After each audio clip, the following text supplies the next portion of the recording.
I came to the conclusion a while back, innovation is actually easy, not hard. Now, what do I mean by that? I mean something very simple. Please pay attention. Hang out with weird, and thou shalt become more weird. Hang out with dull, and thou shalt become more dull. It's as simple as that.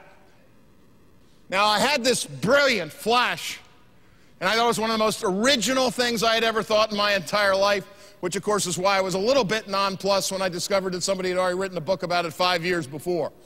Wayne Birkin wrote the book. It was called Wide Angle Vision. He said, the people who will lead us to the promised land are disgruntled customers, off-the-scope competitors, rogue employees, and fringe suppliers. It's not the main topic of my speech, but I hate benchmarking. Benchmarking is stupid.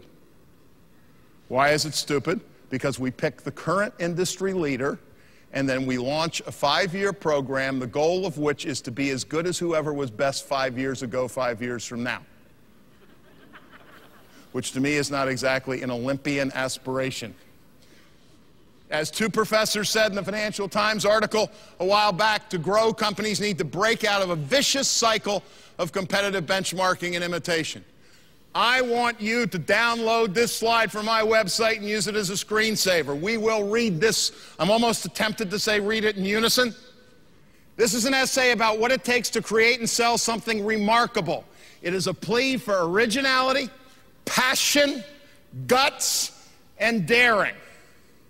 You cannot be remarkable by following someone else who's remarkable, as true for a career as it is for a restaurant or for a giant company.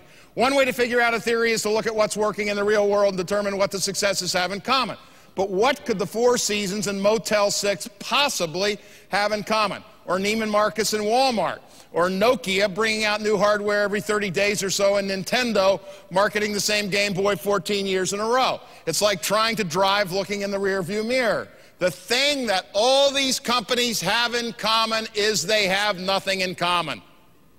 They are outliers. They're on the fringes. Super fast or super slow, very exclusive or very cheap, extremely big or extremely small. The reason it's so hard to follow the leader is this. The leader is the leader precisely because he did something remarkable, and that remarkable thing is now taken, so it's no longer remarkable when you do it.